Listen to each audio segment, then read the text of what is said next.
what I have found pretty consistently, not only in clients that I work with, but also in the actual CIA field operations that I've engaged in, right? And it's important that the reason I compare clients to spies is because what spies are people who are living in a shed looking through a window and realize there's something else on the other side. You can't find a happy person living in ignorance in their shed and convince them that it's a good idea to commit treason against their country. You can't, because they're very happy. Once somebody's very happy and very satisfied, they don't aspire to anything. So you can't goad them into telling you secrets or pay them or trick them or force them because they're very satisfied where they are. So a spy is an asset in the field is somebody who believes that there might be something better. A actual client wired for success also believes that there is something better. The difference between the two is that this person can be manipulated. Which person? The spy in the field who's desperate to get out of the shed, that person can be manipulated. Whereas a good client is suspicious and aware that people are trying to manipulate them. So they're looking for guidance. They're looking for something they can test. They're looking for something they can prove, right? So that's why I compare the two so closely. Both are wired to be successful because they already know that there is more than just the world around them. They already know that there is something limiting them. They already know that there's a barrier. And by being aware that there is a barrier, that makes them want to cross or break the barrier. That's what being wired for success means. It means that you know that there's something holding you back and you want to overcome the thing that's holding you back.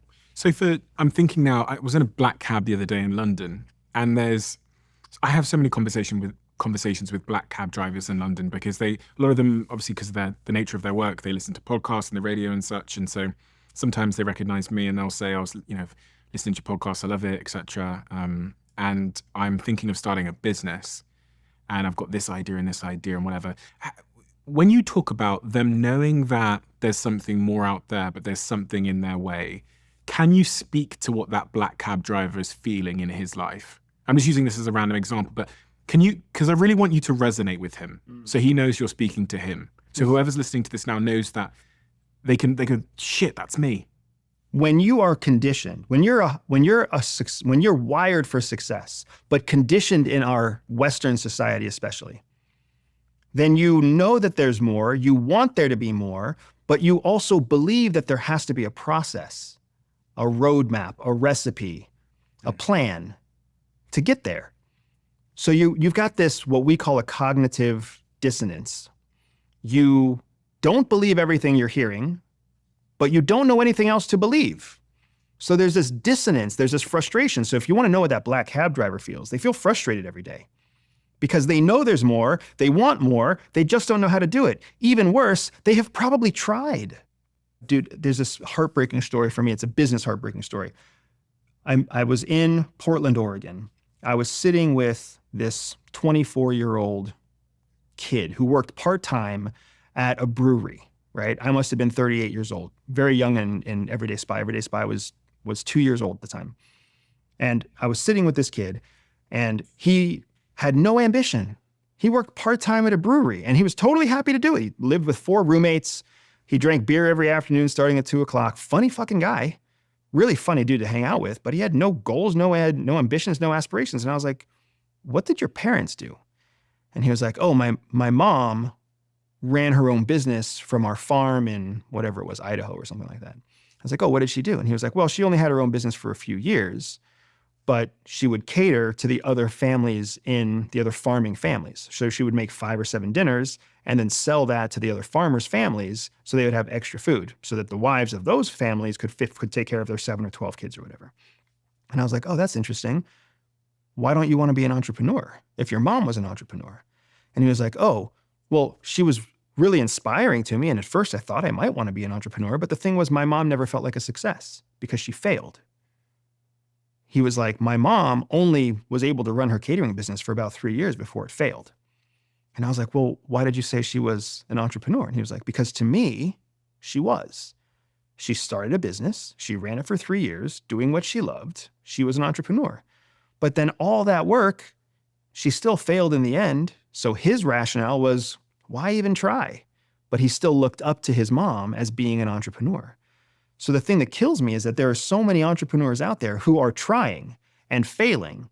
And some of them, after they failed 2 or 3 times, they stop trying and they just accept the shed and they accept that this is the circle that's drawn around me and this is the way it has to be.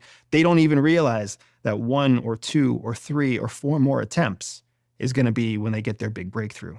All they need is a recipe. So my goal in life every day is just get 1 more person to follow the simplest recipe. What is your favorite case study of someone that followed the recipe and changed their life?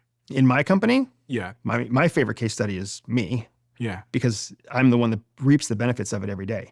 I have multiple people who have had some pretty awesome success. I have one gentleman who recently wrote to me, who told me that for the first time in his life, I think he was in his mid-30s, for the first time in his life, he has a 6-figure job now. And he was an engineer, and he wrote me to tell me that one of the frameworks that we taught him through our company helped him get a $32,000 raise and a promotion to a senior level in his company, where for the last 5 years, he'd been asking for a promotion, asking for a raise, and his bosses always just told him no, or he wasn't qualified, or he wasn't fit. But then he started practicing one of our frameworks, and 9 months later was promoted without asking.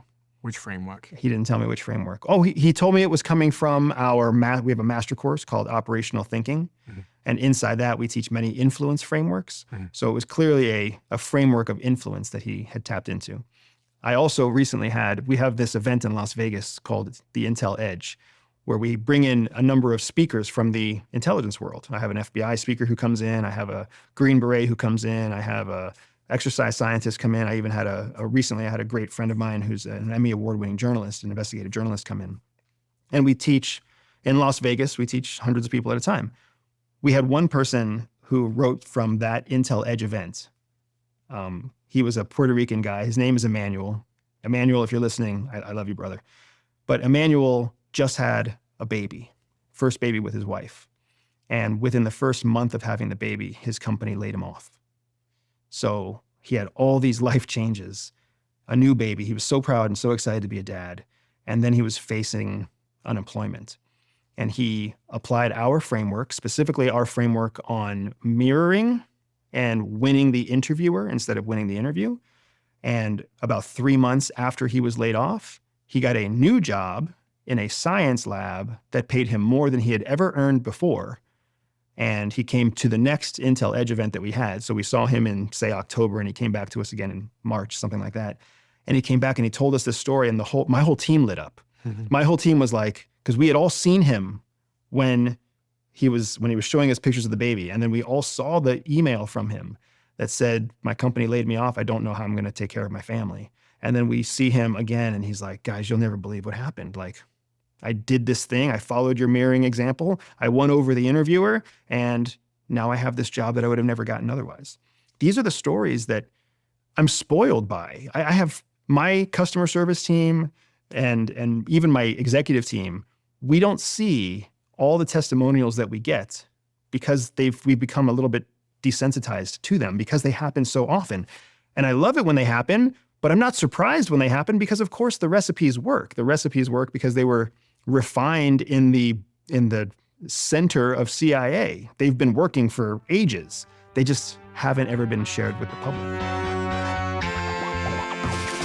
Freedom! So fresh on me. Freedom!